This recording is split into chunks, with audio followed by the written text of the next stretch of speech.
First on this committee is myself, Mike O'Connor, Chair, and Wendy Bosch, Councillor O'Toole, and Mayor Clayton, who is online. Thank you.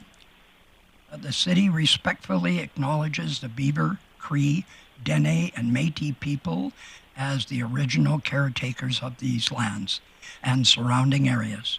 We are grateful to live, learn, work, and play on Treaty A territory within Turtle Island, and acknowledge these lands have been home to diverse and sovereign First Nations and Inuit nations since time immemorial. I need a motion to adopt the agenda. Councillor O'Toole. I'll make that motion. Okay, call the question.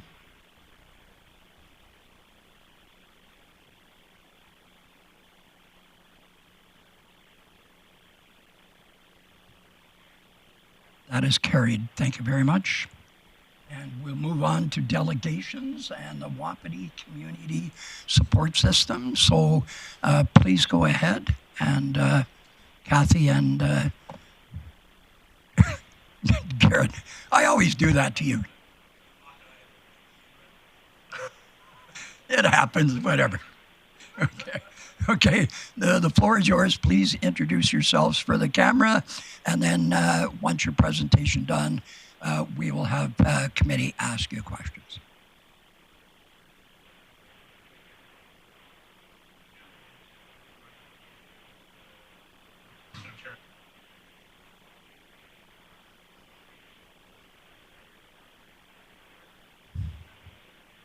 To tell you a little bit about, happy to be invited here today to tell you about our services and talk about some trends that are affecting our work. So we'll spend the majority of our time going over the details of our properties and our programming, but there's generally a lot of interest and questions around both how people are inflowing to our services, so why people experience homelessness or what leads them there, and how people leave homelessness through the programming and supports available in our communities. So we'll outline those as well. And please hold on to your questions till the end, and we'll get to those too. So homelessness is, we all know it's very complex, and the experience is diverse as the individuals experiencing homelessness. But Grande Prairie is somewhat typical in the vulnerabilities that we see leading people accessing emergency shelter and supportive housing in our community.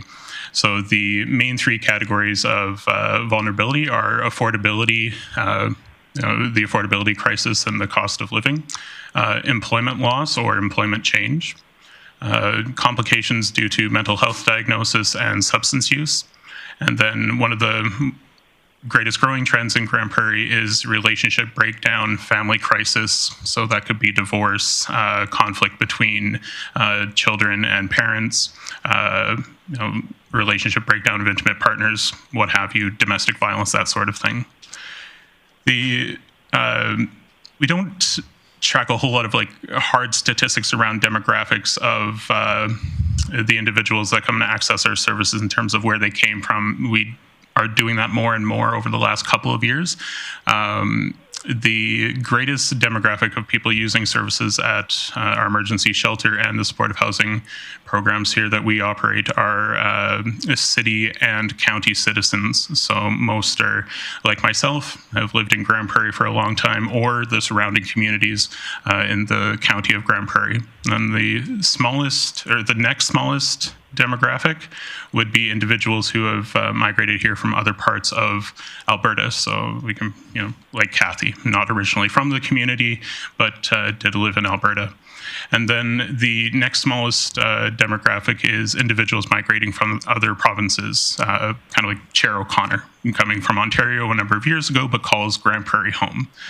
So there's certainly, smaller demographics that we serve, individuals such as refugees, temporary foreign workers who are accessing emergency services, but that is a very small, yet a very important demographic of who we serve.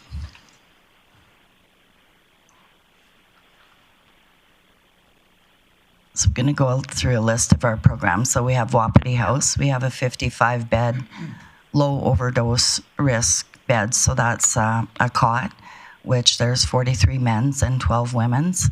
We have an additional 10 winter mats that are higher overdose risk, and 34 transitional suites. We have changed 2 areas of our shelter, a lounge and a boardroom, to accommodate extra people during the winter. So the number of funded emergency spaces from April to September is 95. October to March is 118. That's just winter emergency, so October to the end of March. Then we have the St. Lawrence Center, which is located in the SOC building. We have 13 mats that are higher overdose risk, so monitored every 15 minutes. 11 mats are prepared last winter for this coming winter. And daytime services are seeing anywhere from 60 to 80 visitors a day. They can use washrooms, showers, we provide snacks, and they can do their laundry.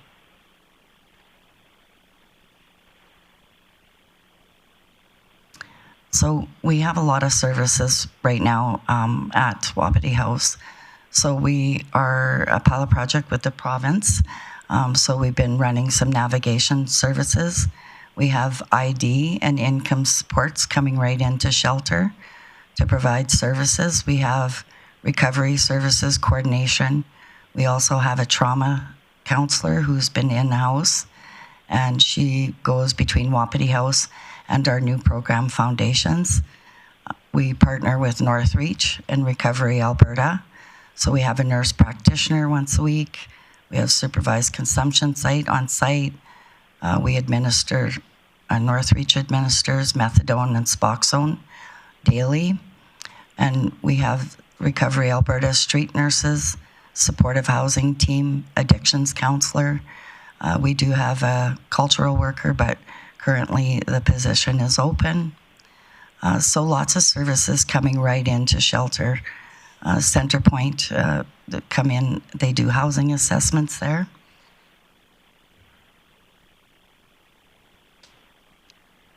So we have 240 residents each month receiving case management services. 97 residents each month supported to access ID and income supports. That has been really a game changer for us at Wapiti, is bringing the services in-house, because it can be hard to bring people out into the community and get the stuff that they need done. 74 residents each month supported to access recovery and medical services.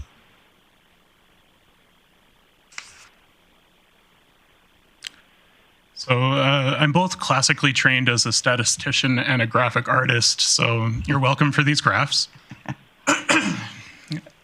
There's occupancy and bed utilization is probably one of the biggest areas of questions that we get about our services. And so this is mostly just a visual aid to 2 things I'll explain a little bit better now.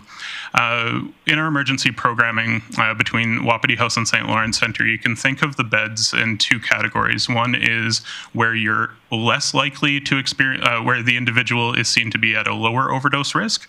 And then you've got your MAT programs, which is just the overnight accommodation, but you could either be under the influence of substances or deemed at a higher risk of possible overdose. And so there's a little bit more, or sorry, much more direct supervision in our MAT program. And so we haven't increased the number of beds since Wapiti House has been constructed in the cot areas. So it's been 55 since we opened the building, and that also doesn't change seasonally. Those beds, typically you could have between 2 and 7 available beds, depending on the time of year and kind of the inflow and outflow of people needing services. Where we see not only the highest rate of utilization, but also the greatest seasonal change and the greatest demand year over year is our high-risk mats. And so the building started with started with no high-risk mats, and then by the second winter that Wapiti House was open, we had 30 spaces, and then our winter surge capacity, we added 20 and then add another 13 with the SLC. So all that to say is that there's a good number of people who are under the influence or are at risk of overdose during their overnight stay with us. And so we're constantly figuring out how to better manage our utilization of that program area. The two lines in that graph, you can see the green line there is the approved and funded overnight capacity. And so there are nights throughout the year that we go over that capacity. And typically, even if every bed is used, there's a couple of people up walking around that if we could get to sleep, they would sleep. And the red line is the original design capacity for Wapiti House. So you can see we're well over what the footprint was originally designed to handle. We've increased capacity, and that's in partnership with the fire department and with funders. And so, we can't add beds in a boardroom without that being inspected and approved, but then also funded with the additional staff. But it does mean there aren't additional washrooms necessarily. Everything's still being to code doesn't mean it's always comfortable for the resident, and certainly not ideal when you add in the high behaviors of individuals who are using substances and also living with mental illness and that sort of thing. So those are the kind of the two takeaways with our occupancy, is that if someone needs a bed tonight, typically we can find a spot for them. But there is a certain level of self-selection that starts to happen anytime that you're over, I would say for us, 80% capacity. So people sense that that increased draw on services. They can see that they're waiting longer for a washroom, shower, laundry, that sort of thing. And that's where we start to get people who are, choosing not to use the shelter and maybe sleeping rough, sleeping in their car, staying in environments where they might not feel safe, just because of the high demand of services and how chaotic that can create a more chaotic environment at the shelter.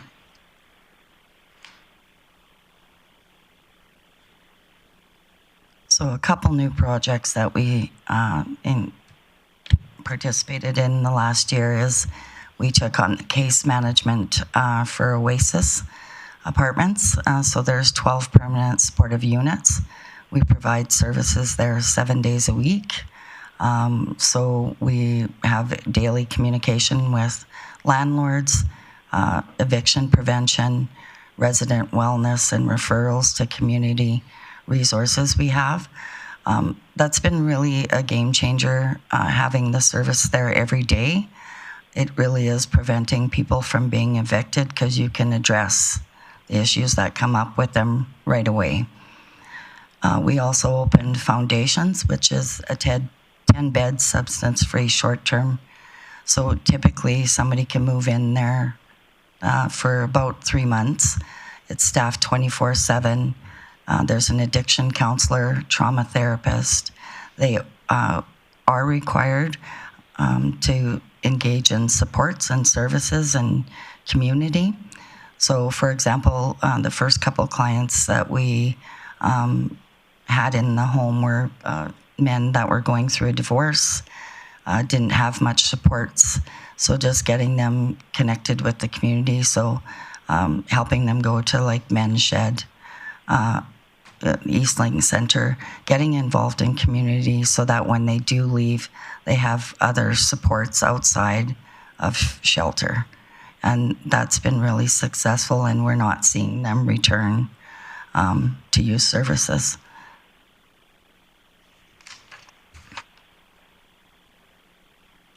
So regarding outflow, or where people go when they're no longer using the emergency shelter, there's kind of 3 different categories. So longer term, resolution to housing crisis, shorter term, and then diversion and relocation. So just going over kind of in Grande Prairie, if you've left the emergency shelter and are maintaining successful housing, it's likely a market rental for many individuals. Some folks will be transitioning out of emergency shelter or a supportive program that we operate into seniors housing or lodge living. Continuing care would also be part of that. The permanent supportive housing programs that are part of the Homeless and Housing Initiative here in Grande Prairie, such as Cedar Point, Fletcher House, and Oasis, obviously are an amazing asset for the community to have. And then Fletcher House and Oasis both have less supported, they're categorized as independent units, right? So technically you don't require that daily support of the resident support workers that operate in those buildings. However, people do benefit from having those supports still. And then, of course, Grand Spirit providing low-cost housing for a number of individuals and families in our community is a massive asset. There's certainly a component of these longer-term supports, unfortunately, sometimes being shorter-term. So, thank you.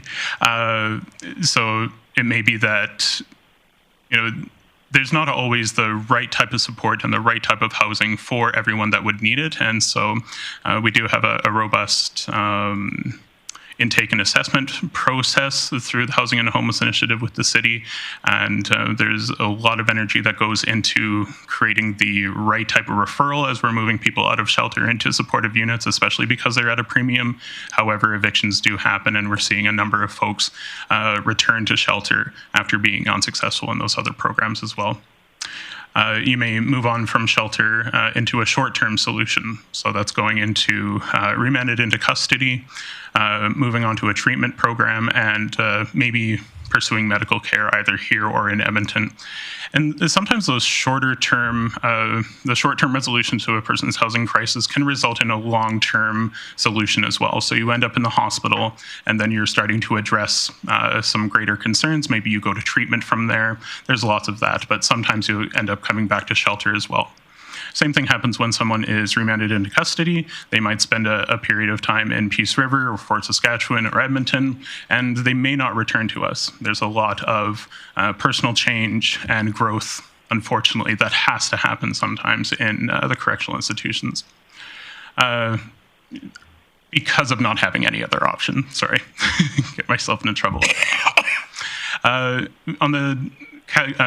the topic of diversion and relocation, so the shelter service hub model was a huge infusion of resources from the provincial government into shelter, essentially funded a number of programs that had been happening off the side of our desks for a long time. And so in 2024, we saw this program really start to hit its stride. And so in collaboration with the Housing and Homeless Initiative, the shelter service hub staff at the shelter housed 52 individuals, and then we relocated an additional 47 to their natural supports. So that's going back to a home community, or maybe a community where they have friends or family, a natural and a supportive network of friends.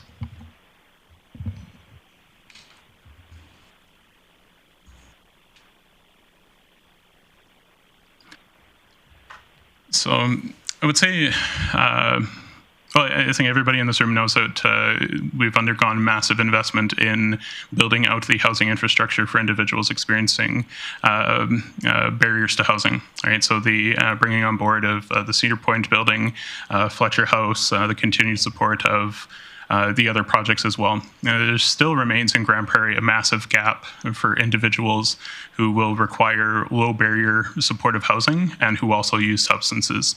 So typically it is this demographic that we are seeing return to shelter after being placed in supportive housing. So these are individuals who are using substances that may also have a coexisting mental health condition, a developmental disability, maybe living with fetal alcohol spectrum disorder, or due to a long period of street engagement, have a lot of antisocial behavior. So a lot of this is what we say is addressed during a stabilization period, as people are moving from the street or a shelter into supportive housing. That's the part we're not quite great at yet in Grande Prairie. So what it would look like to provide services for individuals on dealing with these multiple barriers is having that 24/7 support of resident support workers, helping individuals with their medication dispensing, and then on-site recovery supports like addiction counseling and trauma therapy. I would say also a institutional readiness to deal with the messiness of life as people move from a highly chaotic lifestyle into an area where now there's a different expectation on their behavior. So we know people can be successfully housed even when they're not ready to stop using their substance of choice, because we've year over year provided that service at Wapiti House. So we've got 34 transitional housing units on the second and third floor at Wapiti House, and when we talk about stabilization, that's really what's going on there. The individuals typically living for a longer period of time with us there will, not undercutting the hope and expectation we have for all our residents. But if you're living on the second or third floor of Wapiti House, you either have not been successful in the other supportive housing programs, or you have not even been accepted in those programs, and you've been using our services for a very long time. So it's been a huge asset of our association to have these internal units that are independently managed by ourselves and not dependent on the coordinated access system, which does have to have a little bit higher barrier of entry, unfortunately, due to the level of support that can be offered in the other programs.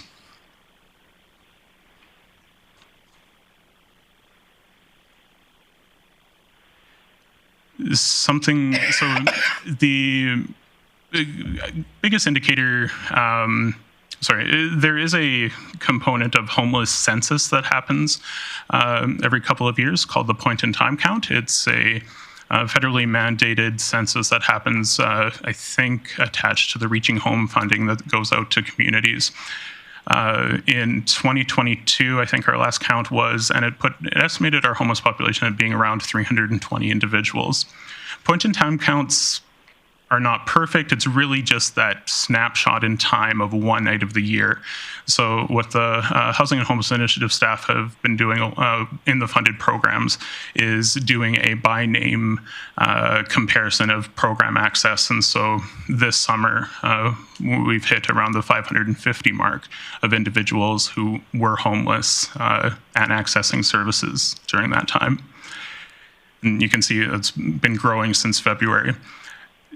There is a component that homelessness is on a spectrum, right? So again, just because I'm homeless tonight doesn't necessarily mean I am tomorrow, but we do obviously see a trend of growing housing insecurity in our community. Despite, amazing collaboration between our community programs, I would say almost second to none. When we talk to our colleagues across the country and certainly across the province, very few communities say that they're working as well together as we are in this one. So it's very cool to have that point of pride. However, things are still really rough. And so I guess that's why we're here. Yeah. Okay. Well, thank you, Kathy and Jared. Questions from committee? Go ahead, Councillor O'Toole. Thank you very much, Chair O'Connor. On your graphs, you've got a lot of information that's very valid, and I appreciate it. Is there people that use the Wapiti dorm, for instance, for one day and then they're gone? And is there people there that show up in June and they stay till November kind of deal? Or what's the average stay or a common stay for some of these people? Yeah, average stay is pretty high. So some of the pit count data, we have a high rate of shelter usage in the number of people that are experiencing homelessness in Grande Prairie. So if you are homeless, it's likely that you're using the shelter a lot and for an extended period of time. I would say it's probably well under 5% of like the one night users. And then seasonal users, like you're asking about, not that high either, right? So majority of people using shelter are doing it for longer periods of time and would require the likely supportive housing to move on. So typically if someone showed up at shelter, we would either try to divert them if it's only for 1 or 2 nights stay, or maybe we refer them if they're not using substances to foundations right away. Okay. So they're not having to stay. I got one more. So this is kind of a loaded question. Maybe it's not. Maybe it. The individuals that show up, do most of them have dependency on either alcohol or drugs? Is there some people there that are just homeless and looking for a place?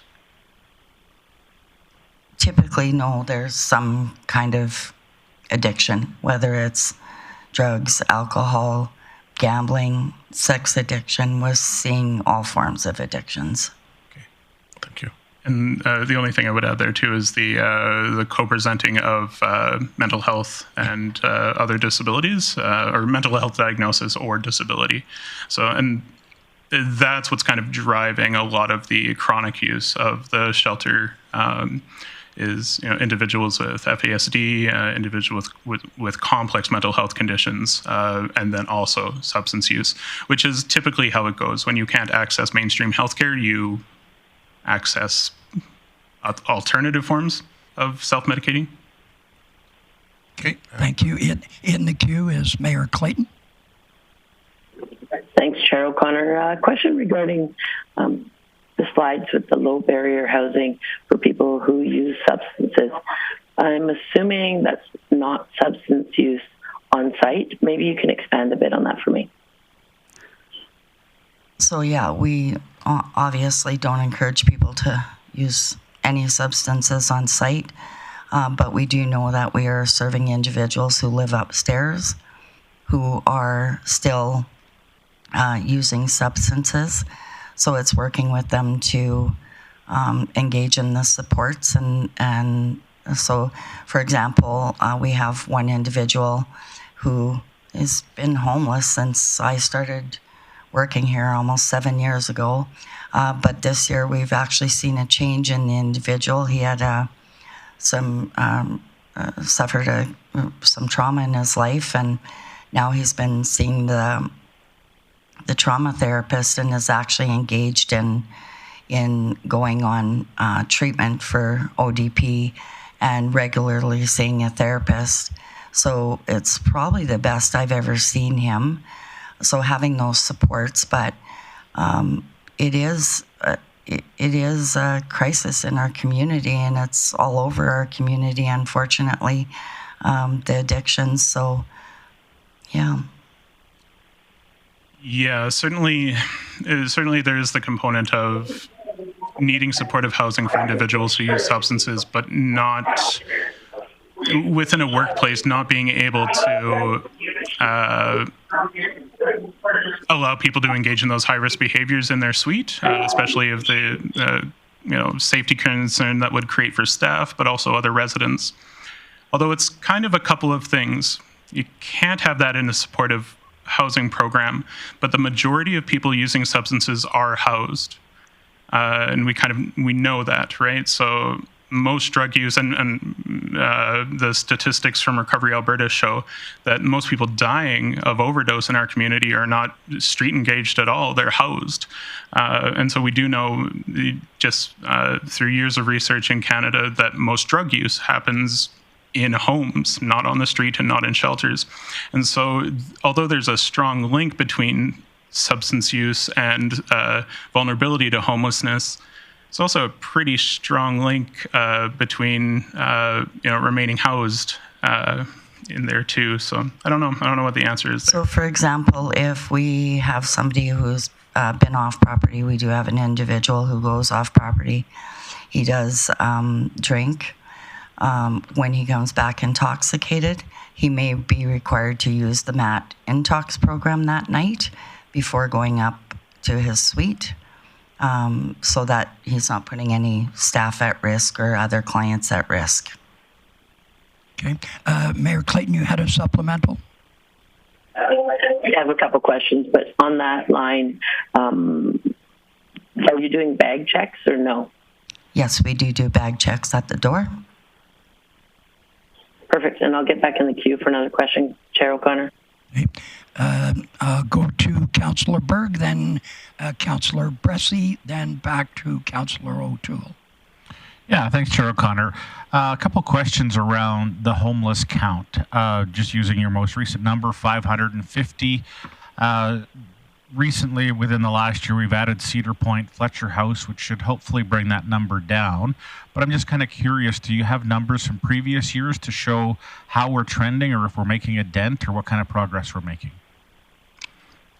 Yeah, what's coming to mind is the point-in-time count data. So between 2018 and 2022, we went from about 218 individuals counted through the point in time to 320. So 200 individuals added, but that's a big year span, right? Because we took the pandemic off from a lot of things, and so yeah, it's difficult to see like. There's a component of like shelter services being so far downstream from the economic and social factors that affect homelessness that like you can draw some conclusions, but better left to maybe more well-informed individuals as to what's bringing people constantly into services. I would say as we're adding more projects, the possibility for someone getting the right type of housing and support like is actually there for the first time, even though we still have these big gaps. Yeah, so the trend has been constantly up in every Canadian community since 2017, which is really the onset of the opioid epidemic in Canada. One of the things that I often hear is people are dropping, individuals off in this community by busloads. We are not seeing that. We are seeing people that are maybe just making it by in their community. They're couch surfing, they're staying with friends, and then the landlord finds out, and then they're told they have to leave or the other person's evicted. So we're not seeing tons of new people outside of the community. So I think that's important for people to know, because I think there is really a misconception in the community of how many people are coming here. Do we see an increase of people using services? Yes, we do. But it is a lot of mental health that's not being addressed. Typically, we don't see people with addictions, any form of addiction, without some mental health and untreated mental health. Okay, thanks. Thank you. Councillor Bressy. Great, thank you. Thanks for your work. Thanks for the presentation. Really appreciate it. I'm wondering if you could paint the picture for me of, so if somebody's hoping to get help, they're hoping to get better, and they're looking for a place to be, but they go to Cedar Point and they get rejected because there's too many complex needs there. Is there anywhere they can go other than just being back in shelter? Not typically. They're usually brought back to shelter. And so in terms of, somebody wants to get better, they get rejected, they get brought back to shelter, and if I'm reading the diagram right, there aren't really the services they need available there, like trauma counseling, medical care, things like that. Am I understanding that slide correctly? No, they still have access to that stuff if they want at shelter, and they'll be reconnected with a worker. Yeah, I guess the complex component of that is that you're trying to access those services while also living in the emergency shelter component. And then we do have on the second and third floor those transitional suites. And so that's where we see a greater movement through that kind of continuum towards recovery, is once you're living in supportive housing and then have access to those services. But those are fully at capacity, they're fully subscribed? Yeah. So often they just end up on the mats because you've got the services for them, but they're full right now. Yeah. Right. And then also the supportive housing that we, temporary supportive housing, but up to 2 years at Wapiti House, those are typically folks who have used emergency shelter for a number of years and would not be successful in the other programs. Excellent. Thank you. Thank you. Councillor O'Toole. Thank you very much, Chair O'Connor. In your presentation, you mentioned that St. Lawrence Centre has facilities to wash clothes, shower, and general needs. Is that the same as Wapiti House? Does Wapiti House have the same ability to if you're staying there, you can have a shower, and maybe if you've been in your clothes for a few days, you can wash them as well. Absolutely. They can use all those services at shelter too. And I know I was there one day when it was early in the morning dropping some stuff off. Is there meals supplied or snacks or anything for any of the residents? Yeah, we just recently got some funds for food. So with the amount of funds we got, so we do provide a breakfast and a snack. We try and have snacks. We get a lot of donations from the bakeries, stuff like that, so we provide that. And then one hot meal a day. Okay. Well, before I sign off, thank you very much for everything you guys do for this community. Thank you. From my family and my heart, thank you. Thank you. Okay, Mayor Clayton. Thanks, Chair O'Connor. Just a question in regards to the sort of the menu of services that you have within your organization, from the Wapiti House to the St. Lawrence Centre and now Foundation. Tell me how the integration of existing facilities that aren't in your organization works. With your navigation services, with integrating Cedar Point and Fletcher House. When you have a resident who maybe is ready to go to a different facility, or you discover a new individual in our community, is your priority to integrate them within one of your 3 facilities? How does the whole hub work now that you have foundations as well? We definitely work closely with the community but I'm going to use this as an example. We just look at the person's needs. So of course, I would like to work myself out of a job, and we didn't have any homeless people. But for example, we had a resident of Canada. He came, he was going through some domestic violence. He had 2 children. He was sleeping on the floor of a church, showed up at shelter because he was not sure what to do. We connected him with a worker. Obviously, we don't support children, and we don't encourage children to be at shelter because there's so much mental health and addictions. So we worked with the women's shelter in providing him a temporary stay. And I have to say, between Wapiti House and the women's shelter, we were able to have him housed within 2 weeks in market housing. So it's whatever their needs are is where we'll refer them. Yeah, the only piece I would build out there, Kathy, is the coordination of services through the Housing and Homeless Initiative. So there is the Housing Hub Table, which is our tool of moving people from the centralized intake and assessment that happens through Center Point facilitation through a funded program with the city. And then folks will end up with their assessment and then being discussed on a weekly basis at this housing hub. And that's how you would access the supportive units at Cedar Point, Fletcher, Oasis. There may be some scattered site models still.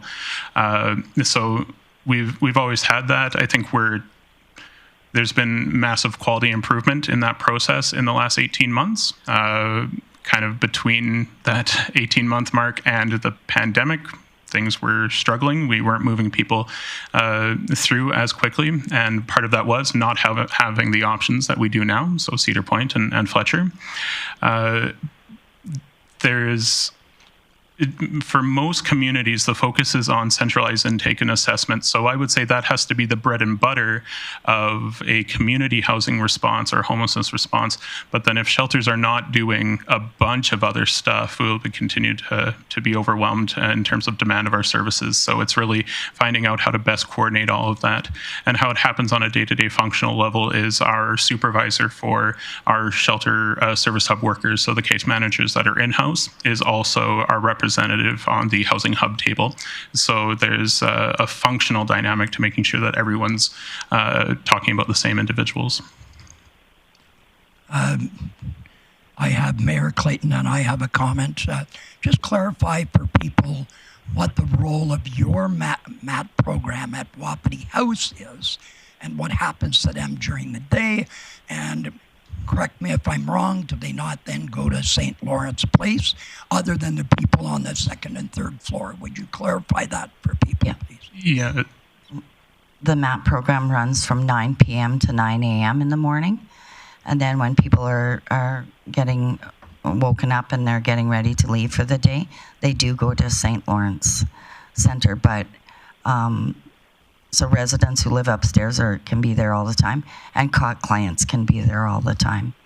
And there has been times where, like if it's raining, we have to watch our capacity over at St. Lawrence Center. So we may open our lounge and for clients so we can split the load. So there's not too many people in one place. Okay, thank you very much. And Mayor Clayton, you had your hand up again. Thanks, Chair O'Connor. I appreciate the explanation of the integration, and with Mustard Seed being in town, it's one more player at the table. So I think we'll continue to see successes, and so thank you for your work you're doing in the community. I just have one last question in regards to the foundations building. It mentioned that you received provincial funding, and that's great news to hear. I wasn't aware of that, and so maybe you can explain that a little bit more. We regularly meet with the MLAs and the MPs, as well as the ministers, and it'd be great to be able to thank them appropriately. So maybe you can explain the provincial funding on that foundations project to me, or to council. Thanks. Yeah, so Foundations was wrapped into the Shelter Service Hub pilot project.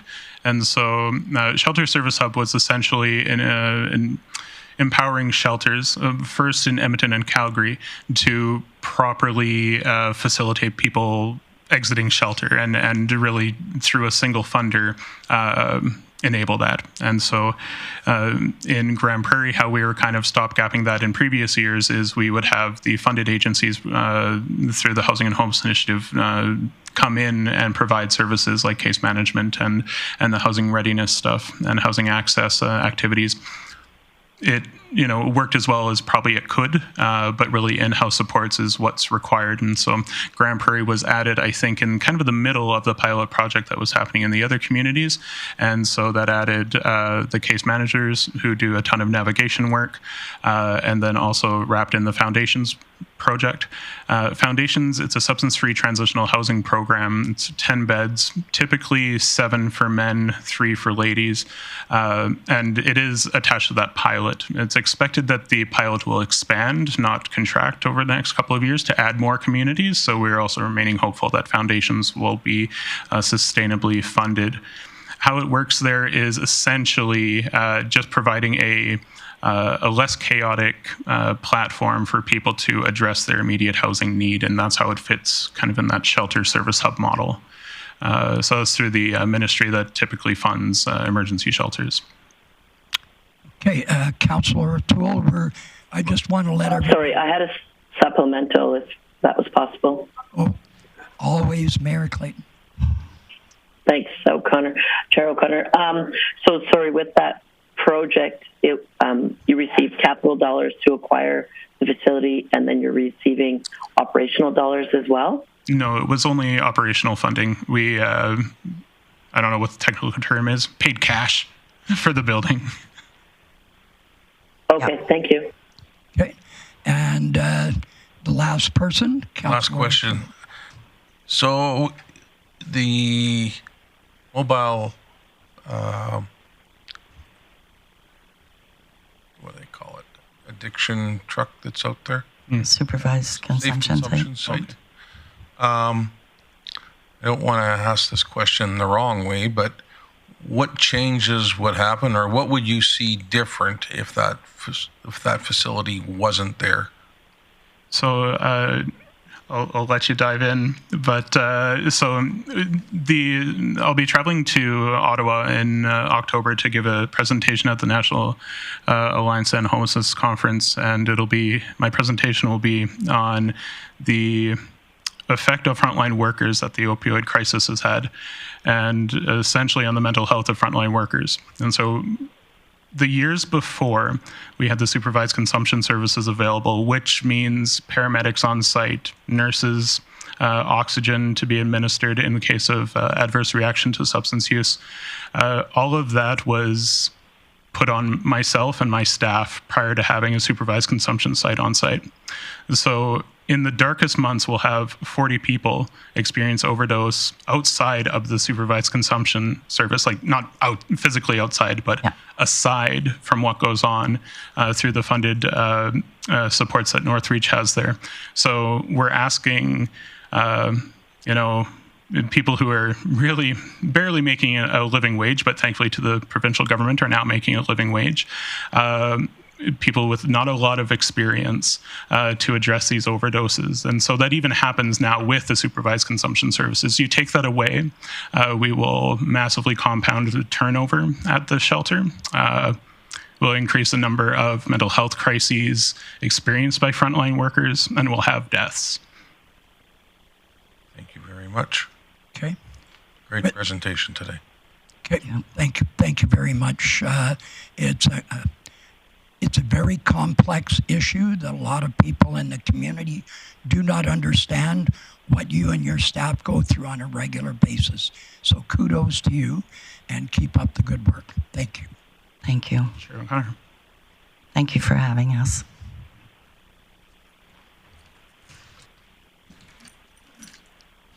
We will now move on to item 5.1, Service Area Update. Chief Lemieux. Thank you, Mr. Chair. From the Grande Prairie Police Service, GPPS new recruits class training started on September the 9th and will continue until graduation in March 2025, after which the 12 new recruits will join the RCMP watches under the command of Superintendent Brockman. From Enforcement Services, with the start of new academic year, GPES Enforcement Services officers have been actively enforcing speed limits and promoting road safety in school zones. Between September the 3rd and the 11th, following enforcement actions were recorded: 36 violation tickets issued, 7 parking tickets, and 17 verbal or written warnings. 3 new Enforcement Services members are currently attending the Community Peace Officer Induction Program. Upon completion, they will be eligible to receive their peace officer appointments from the province, granting them expanded authority and a more active role within the department. And Enforcement Services is in the process of recruiting 5 additional members to join our peace officer team. So again, we're experiencing vacancies in the peace officer world because many of our candidates are being promoted to the GPPS. From Mobile Outreach, caseworkers attended 5 days of recovery coach training through the Recovery Coach Academy Canada, where they developed skills, knowledge, and a comprehensive understanding of the recovery process. They participated in interactive workshops, group discussion, and practical exercise, which will really benefit them in their work. From the RCMP, on August 28th, an individual located a pipe bomb at the Grande Prairie Disc Golf Course Center, and an RCMP member attended, photographed the pipe bomb, and sent pictures to the explosive disposal units. At the direction of the unit, the pipe bomb was deemed safe to move, and the member was provided with proper storage instructions. Shortly after, the explosive disposal unit picked up the bomb for destruction. And RCMP participated in a Touch a Truck event on September the 7th. And as an event fundraiser for the upcoming Special Olympics, the event was to introduce people of all ages to different specialty vehicles and allow them to hop in, ask questions, and take pictures. This proved to be a very exciting and educational event for attendees, as most had questions about the functionalities of police vehicles and equipment. From Community Social Development, the Welcome Week kickoff event welcomed over 50 participants, including 40 new residents to Grande Prairie. That happened last Friday afternoon, and 3 residents shared inspirational stories of why they chose to make Grande Prairie their home and their plans to stay in Grande Prairie. And throughout the week, various programs are being offered to help newcomers develop the skills and knowledge needed to thrive in our community. And all details about those activities can be found on the city website. From the Community Knowledge Campus, the National Safe Swim Recovery Program is an initiative that aims to address the national lifeguard shortage by offering subsidized certifications and employment opportunities for youth in the aquatics field. This program is open to individuals from across the region aged 15 to 30 years of age who are either Canadian citizen, permanent resident, or protected under the Refugee Act. The program launched on September 11th, and it was so popular that 9 of the 11 spots were filled in the first 48 hours. And finally, from Sports Development, Wellness and Culture, the programming team has received a $9,000 grant from Canadian Tire's Jumpstart program to support children and young adults in participating in some recreation programming. And Forbes House is closing for the season on September 27th. And we had 340 people attend 10 afternoon teas at Forbes this summer. And Mr. Chair, that's my report. To be happy to answer any questions. Does anyone have any questions? Mayor Clayton. Thanks, Chair O'Connor. Chief Lemieux, could you tell me, do you happen to know if the attendance at the Forbes House is an increase? And the second question, you mentioned that the lifeguarding program had great participation early on. Is it full now, just so the public knows? I will double check. I believe it is full, but I will confirm that with you. And I'm going to have to ask if you could repeat the first question, please. The Forbes House attendance, you mentioned the numbers. I'm curious if that's an increase over last year. Again, I don't have that answer at the top of my head here, but I will get the answer and I will send an email to council. Great, thank you. Thank you very much. And we'll move on to the 5.2. We'll go to Chief Lemieux to introduce this topic, please. Thank you, Mr. Chair. So we have a report for you and an update on Special Olympics. And Lisa Kerhoff, our Games Manager, is going to be joined at the presentation table with Deanna Wright from our Community Social Development and HR Department. I'll turn it over to Lisa for her presentation. Thank you. My name is Lisa Kerhoff, and I'm the Games Manager for the Special Olympics Alberta Summer Games. My name is Deanna Wright, and I'm the co-chair for Special Olympics Summer Games. Hi, I'm Jill Moore from Special Olympics Alberta. I'm the Vice President of Sport. Hey, welcome. Thank you. Thank you. So Grande Prairie is the host for the Special Olympics Alberta Summer Games that are being held July 11th to 13th, 2025. This inclusive multi-day, multi-sport event will showcase athletes with intellectual disabilities from across the province.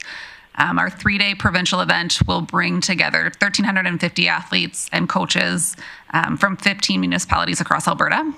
Athletes will compete in 10 different sports at 8 venues throughout the city and county, and top performers will be earning a spot to represent Alberta at the National Games being held in Medicine Hat in the summer of 2026. The Games will kick off with an opening ceremony at Bonnet's Energy Centre following 2 full days of competition on July 12th and 13th. Beyond the competition, athletes will have the chance to connect and build friendships with other athletes at the Athlete Banquet on the evening of July 12th. All athletes while in Grande Prairie will be accommodated at local hotels, and then they will be bussed around the city with Peace Wapiti buses. To ensure the games are running smoothly, the organizing committee is seeking 400 community volunteers to support the event. The entire event, including the opening ceremonies, will be free of charge to attend, encouraging inclusivity and welcoming experience to the celebration of sport. As part of our ongoing fundraising efforts, the committee recently hosted a successful Touch a Truck event on September 7th. We featured municipal and emergency vehicles as well as heavy machinery. The event allowed families and children to engage with the operators of the equipment and explore the vehicles up close. We had nearly 2,500 attendees in just 4 hours and raised close to $8,000 in the duration of the event. And then additional fundraising and community awareness events are planned over the next year to further support and promote the games. And I will pass to Deanna, who will talk about some unconscious biases. Unconscious bias refers to the automatic, often unintentional judgments and stereotypes that we form about others based on factors like race, gender, disability, or background. These biases can influence our behavior and decisions without us even realizing it. In the context of Special Olympics, where volunteers play a crucial role in supporting athletes with intellectual and physical disabilities, it is essential to recognize and address these biases. Training for volunteers is important because it ensures that they approach every athlete with fairness, respect, and understanding.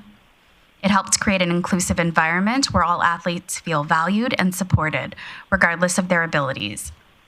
By becoming aware of their unconscious biases, volunteers can provide better, more empathetic support, ultimately enhancing the athlete's experience and promoting the core values of not only Special Olympics, but the city of Grande Prairie. And now we'll go to Jill, who will talk about the terminology that's appropriate to use for Special Olympics. Good morning. Special Olympics Alberta, we are an inclusive sport organization supporting over 3,000 athletes with intellectual disabilities in Alberta. Our programs and our competitions bring the transformative power of sport and joy of sport to communities across the province. We provide year-round sports training and athletic competition in 19 official sports, 9 unofficial sports, and we'll be showcasing 10 of those official summer sports in the city of Grande Prairie next summer. Special Olympics does not refer to a single event, but ongoing programs, events, and activities of our entire movement. They range from practices to major games throughout the year. We do operate on a 4-year game cycle and are currently in year 2 as we prep for provincial games in your city, then following national games, then going to World Games in 2027, which some of our Alberta athletes will get the opportunity to be selected and be part of that national team program. A few things to note when speaking to or referring to Special Olympics athletes, we do refer to individuals, persons, or people with intellectual disabilities rather than intellectually disabled.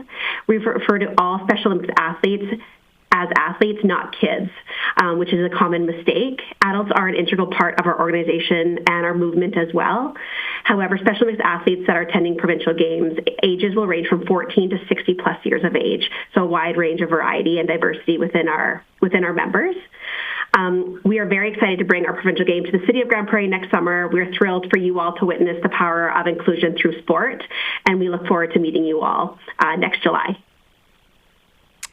And that concludes our presentation, and we are open to questions.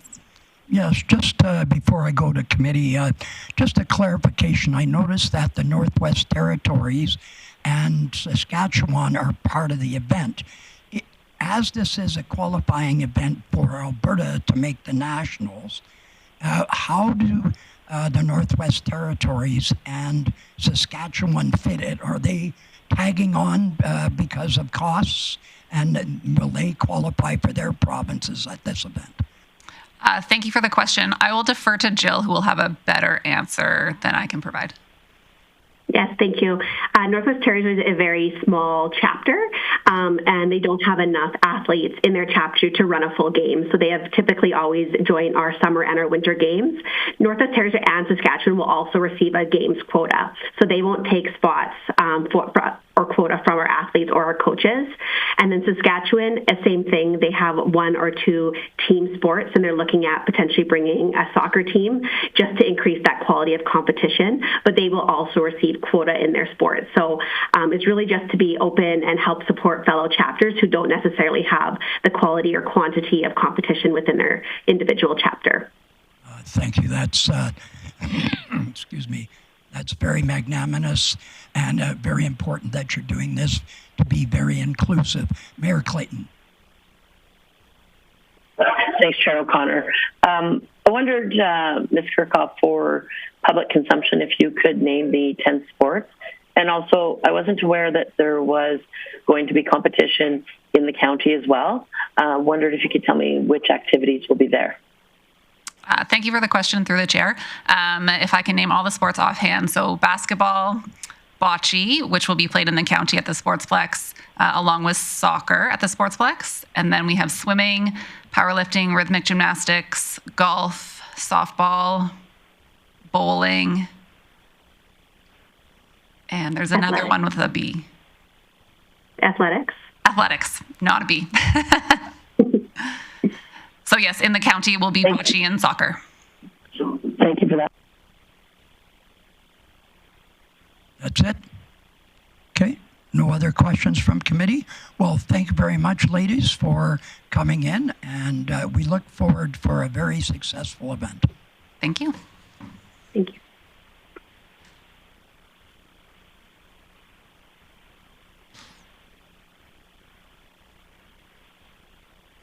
And I need a motion from someone on committee. Councillor O'Toole. I will make that motion to accept this report for information. Thank you. Call the question.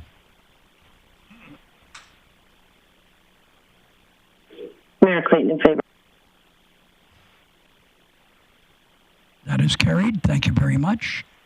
And we will now move on to Fire and EMS Services. I will have Chief Lemieux introduce.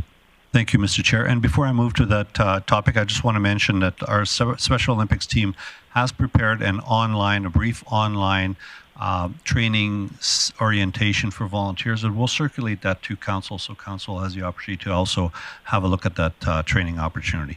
Our next item is Fire and EMS service delivery, and Fire Chief Mark Van Werk-Oven is online and will be walking us through that particular report, and will help answer questions at the end of the report. So I'll turn it over to the Fire Chief. Go ahead. Thank you, Dan. We can go ahead to the next slide. Historical perspective is very relevant in this conversation, so we're going to spend a few moments reviewing that, followed by a brief overview of EMS service levels, legislative considerations, short-term and long-term service delivery options, and conclude with a few key considerations. Grande Prairie Ambulance Service was somewhat unique in its origin, and that origin was very much physician-driven out of the QE2 hospital and remained a component of the QE2 hospital administration for several decades. This, in many ways, supported the path to becoming one of the first advanced life support EMS services in Canada at a time when many ambulance services were operated by local funeral homes and in some cases strictly provided a mode of transportation for the injured. As in many cases, it was lessons learned in war that directly led to the advancement of EMS and the concept of bringing advanced care to the patient as opposed to bringing the patient to advanced care. Many other municipalities in Alberta also progressed to an ALS service level with various means, including an integrated fire EMS model as the path. I'm often asked why Grande Prairie isn't an integrated service like many of our like-sized municipalities in the province, and my answer is simple. We didn't really have a problem to solve, given that we were already an advanced life support service, very much community-driven and largely supported by the local physician group. In the 1990s, it was recognized that EMS is, and always was, a municipal responsibility, and therefore it should be transitioned out of the current hospital administration to the municipalities. That was done through a not-for-profit organization, commonly referred to as GPREMS, which was created in order to support that transition. The foundation remained clinically driven and was considered considered in the industry as one of the top-tier EMS services in the province, if not the country. In fact, when I first applied for GPREMS in 2001, my colleagues in the Edmonton area laughed and said, "Good luck with that. You don't have the experience they require yet." I was fortunate, and I've been back up here since 2001.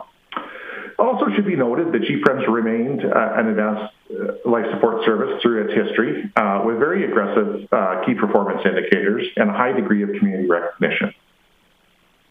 Next slide, please.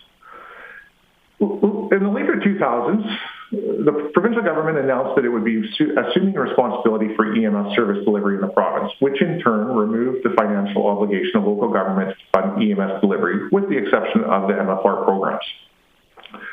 One of the primary intentions referenced at the time was to bring a minimum service level of EMS to all corners of the province. It likely accomplished this in some areas, but it could be argued in other areas it may have had the opposite effect. That service is primarily delivered through a combination of direct delivery, integrated fire EMS, private and municipal commission-based programs. It's funded through a combination of user fees and direct provincial funding, and it's augmented by medical first response programs delivered by many municipalities in the province. The key performance indicators are less than 12 minutes for urban response to high acuity incidents, and although they may have KPIs for mid and low acuity incidents, there's nothing that we found that's published. And it's provided, the service level is a combination of basic and advanced life support. Next slide. In terms of levels of service and training, we effectively have three different levels. Emergency medical responder is about a 7 to 8 week program. EMRs are trained in basic life support, including CPR, wound care, and assisting with childbirth. And they're often the first responders at a scene of emergency. Very, very common in industrial settings and also used in non-emergent patient transport settings. EMRs haven't historically been employed on frontline emergency ambulances in Alberta, with some exceptions in very remote areas, but a recent exemption has been granted for HSCMS to employ EMRs provincially in emergency response ambulances. Second level is primary care paramedic, often and interchangeable with basic life support.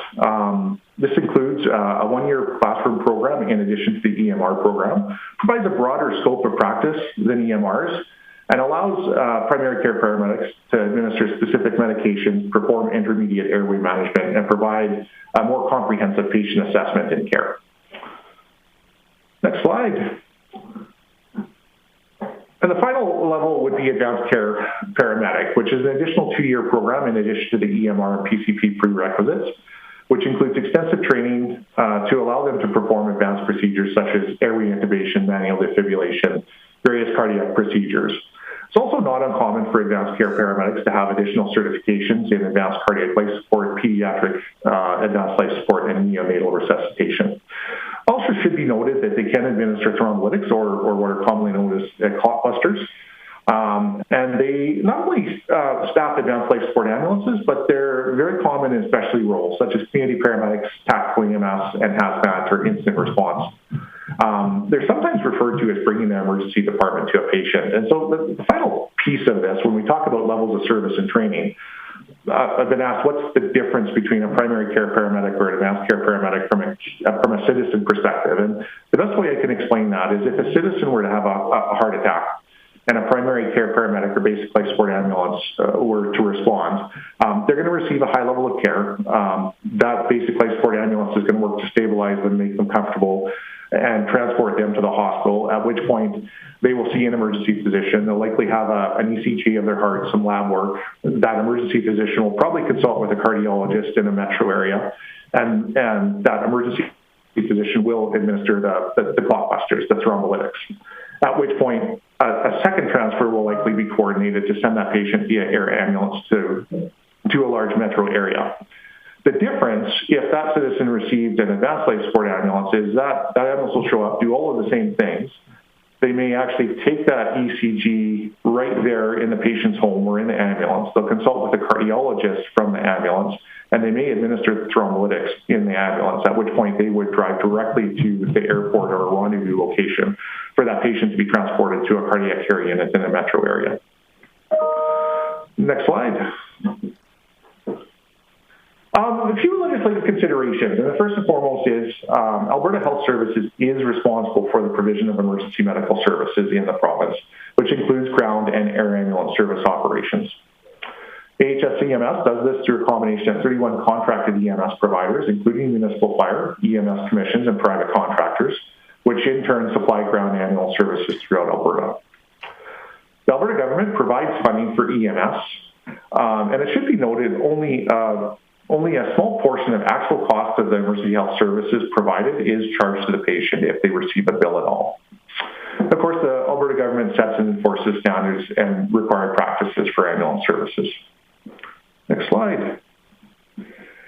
I'm not going to spend a lot of time on this other than to note a couple of things. You'll notice there is a few different approaches to the way response targets are administered throughout different provinces. The top, the MPDS priority and CTAS, Medical Priority Dispatch Service, or Canadian Triage Acuity Scale, they're doing the same thing but in different ways, whether they're using a 1 to 5 scale or an alphanumeric scale of alpha to echo. They're effectively trying to differentiate between immediate life-threatening, such as sudden cardiac arrest, life-threatening, potentially life-threatening, urgent, and non-urgent, and then they tie that to some manner of key performance indicator or response target. The second thing I wanted to make note of here is the way Ontario approaches this. You see very, very aggressive response targets for sudden cardiac arrest, 6 minutes for that matter, but you see a tiered approach to the other categories, which to me suggests that they recognize that it can be difficult and costly to maintain those standards for all calls, and there may be an ability to to hedge on that a little bit, recognizing that there needs to be some manner of performance target around some of those emergent and non-emergent for that matter, but maybe not to the same degree. And the last thing I would mention is that 6 minute recognizes a community-based response. And so they're not necessarily looking for the first ambulance to be on scene in 6 minutes. They're looking for the first basic life support and AED to be on scene in 6 minutes. And in a lot of municipalities in Ontario, that might be the closest ambulance, fire truck, or police car. Next slide. In our current model, we receive about $130,000 annually via AHS EMS to provide medical first response. That is new funding that was announced starting last year. We provide that service at the advanced first aid level, which is about 80 to 120 hours of training and then ongoing training after that. And we respond to high acuity EMS instance within the city and some mid acuity instance based on a time delay factor of 15 minutes. So in other words, if EMS is known to be delayed 15 minutes or more, we will respond to that mid acuity instance. Next slide. We've provided committee with three options. Option one would be what we'd refer to as a fire paramedic response unit. This is a non-transport capable unit that would be staffed at the advanced life support level. They would have the skills and equipment to provide critical intervention, stabilize, and care for the citizen while awaiting EMS. And in fact, in some cases, they would have the ability to do what we refer to as assess, treat, and refer.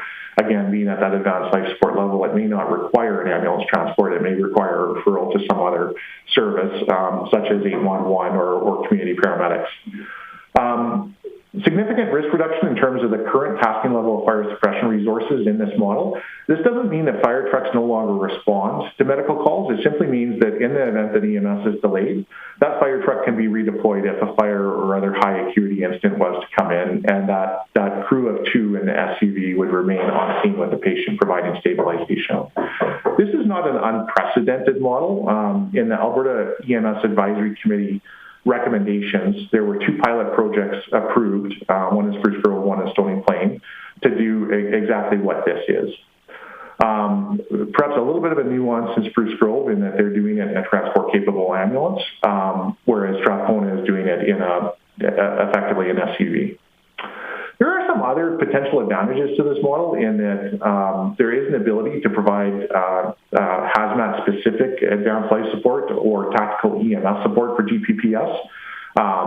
Chief Lacusta has stated that he's looking to have a local tactical response team, and most of those teams will have some manner of tactical EMS attached to them with a variety of means of providing that service. Nothing's been locked and submitted there. Chief Lacusta knew I was going to put this in here. We talked about it, but more discussion needed on what that would look like and how that would be supported. And of course, if EMS is unavailable or tasked a higher priority instance, we would still have the ability to do firefighter rehabilitation at our high-risk fires. We can move to the next slide. Couple things I need to point out here. One, the staffing and operational costs, initial costs, these are very much Class D estimates. At the end of the day, Alberta Health Services EMS would determine the number of ambulances and determine, for that matter, currently determine the number of ambulances contracted to the integrated services. In some cases, we see that number of ambulances and staff larger than what is required to support that specific municipality. It's actually supporting the region through that integrated service. In other cases, we've seen the exact opposite, where a mid-sized city next to a metro area only has a couple ambulances contracted, and of course, if they need any more than that, then those resources would come from the metro area, the neighboring metro area. Go to the next slide. We didn't analyze the staffing and operational or initial costs for the next model, but I think we'd be remiss if we didn't include a consideration for some manner of, and I'll call it a G-Premise 2.0, looking at what worked in our region, what worked really effectively from a regional perspective, and looking at the opportunity to potentially look at that again. Again, the contract terms, staffing levels, service levels would all be under the current model determined by AHS EMS. This would be potentially a regional model that is with the EMS resources dispatched by AHS EMS and the fire department resources dispatched by GP 911. In this model, and I didn't quite touch on this in detail on the last two slides, in option 1 and 2, there is a means for those additional staff to contribute to our fire underwriters' total fire force rating. In this third model, that would be unlikely. And of course, in both option 2 and 3, this is a regional EMS, a borderless system through AHS EMS. We can go to the next slide. Of course, option 4 would be status quo. It should be noted that the fire department's ability to sustain status quo would need to be further analyzed in terms of our ongoing risk and potential liability around having firefighter resources tied up on medical calls. And the current MFR funding model, while improved, likely does not align with the actual cost of providing this service. Next slide. And so a few final considerations around this topic. Within the current provincial EMS delivery model, municipally delivered EMS does not necessarily mean increased local oversight, coordination, and control. In the current model, the municipality is the contractor and the province is the customer. That's not to say that there aren't perhaps some monetary and non-monetary opportunities that we could bring to the table. When I say non-monetary, for example, our ability to recruit and retain, being an employer of choice as the city. If we, for example, wanted to coordinate with a local college to provide advanced life support training in-house in exchange for some sort of return of service agreement, which is done by other integrated services over and above their contract with AHS. Those would be options that we would have available. And in fact, options that GPREMs deployed previously to ensure that they had a fully ALS service. And this is perhaps, for somebody that's been in the profession for 20-some years, this is perhaps the one that really resonates with me. EMS is and always will be at the crossroads between public safety and healthcare industries, and significant benefits exist with a model that recognizes both. It could be argued prior to the AHS EMS transition of service delivery, paramedics were very, very much aligned with public safety and perhaps not as aligned with healthcare as they should be, and they are healthcare providers.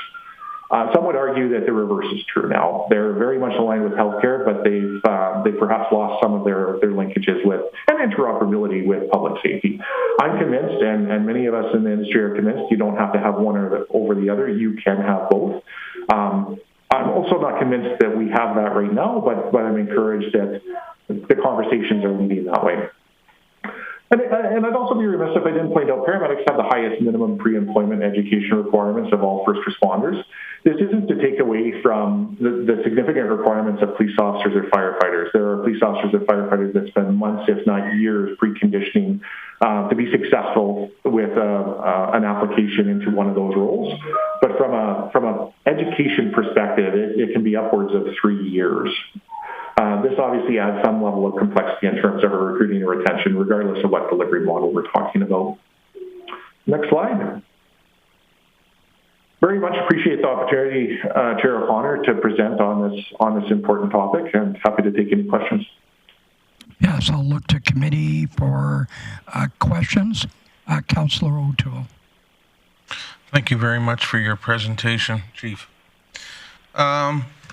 On service delivery option 1, has the provincial government, made mention that there could be funding, or is it possible? And what I'm suggesting is, if this is something that we support as a group, maybe we could lobby for that if that was a possibility. I was wondering. Through the chair. Yeah, go ahead. Sorry. Thank you for the question, Councillor O'Toole. So I would, two considerations around this. One is through the Alberta EMS Advisory Committee, 2 of the approved recommendations were related to this very model. And it's a public document, so I'll speak to those locations. That was Spruce Grove and Strathcona. They are pilot projects rather than permanent models, but I would suggest in that context, it appears that there may be some opportunities. And the second, and they're more broad statements within the APEC reports and recommendations, but there is a recognition, I would say, in summary, that the MFR program is here to stay. It's an important component of the overall EMS delivery. The report speaks to that. And my impression is, through some of the work the provincial government is doing, there is an open door to have conversations about doing this differently. Okay. And so I know that the fire department currently is arriving on scene first, and I would imagine that they're already doing some pre-medical checks and applying medical care at this point, and we're not getting any financial backing on that from the province at this time, are we?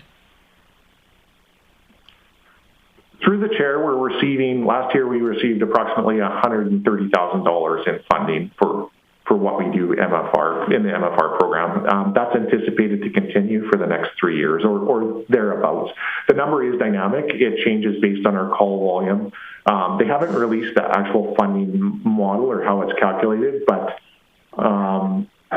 it is somewhat based on call volume and time on task, it would appear. Okay, thank you very much for answering my questions. Okay, thank you. Mayor Clayton. Thanks, Chair O'Connor. A couple questions in regards to the integrated model. If I recall correctly, there's approximately 7 municipalities across the province that are currently using that model. Do a comparison of our existing models and what that would look like. You mentioned 70 staff, but tell me how many current EMS employees, how many current fire, and what does the 70 represent in your chart? Through the chair, thank you, Mayor. So the 70 represents 6 ambulance plus 10 administrative staff. So roughly speaking, each ambulance running at 24 hours a day would take 8 staff plus your staffing ratio to accommodate for sick time, vacation, and others.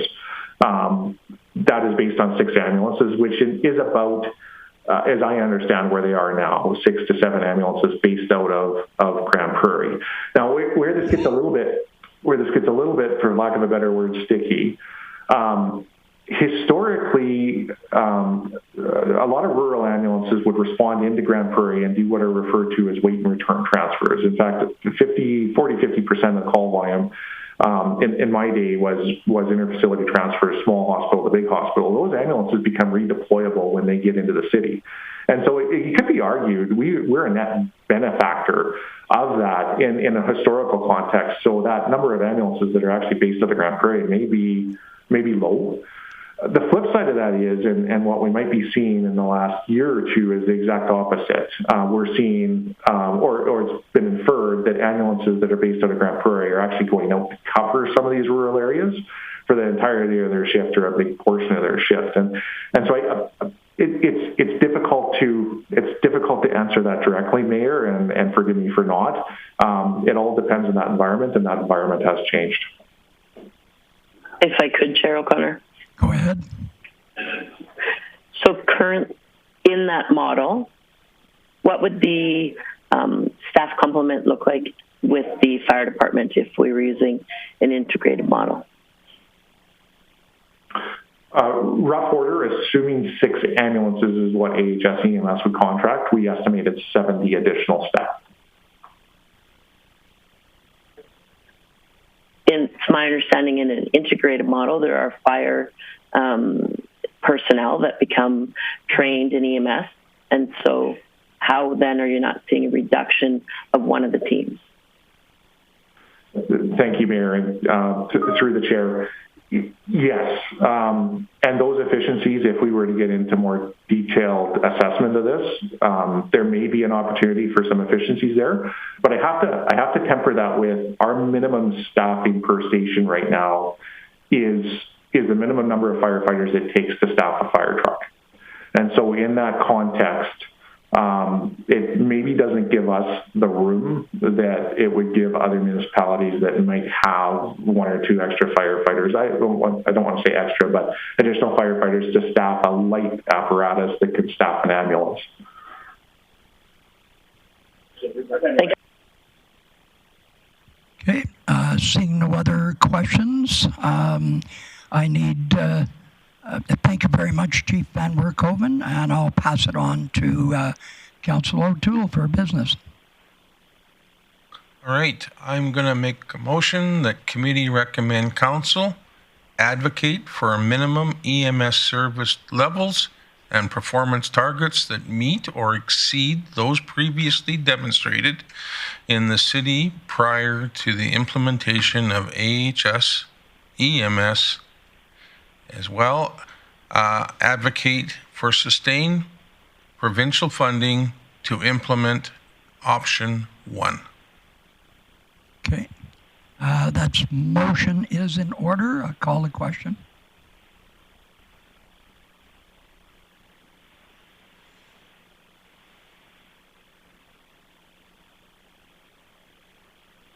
Mayor Clayton, how do you vote?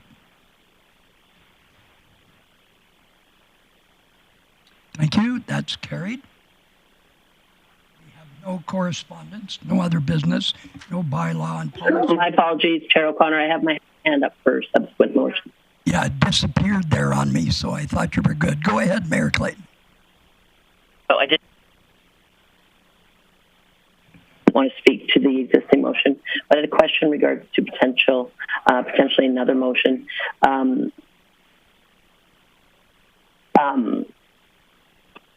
What it would look like for, I'm looking for additional context and information on an integrated model.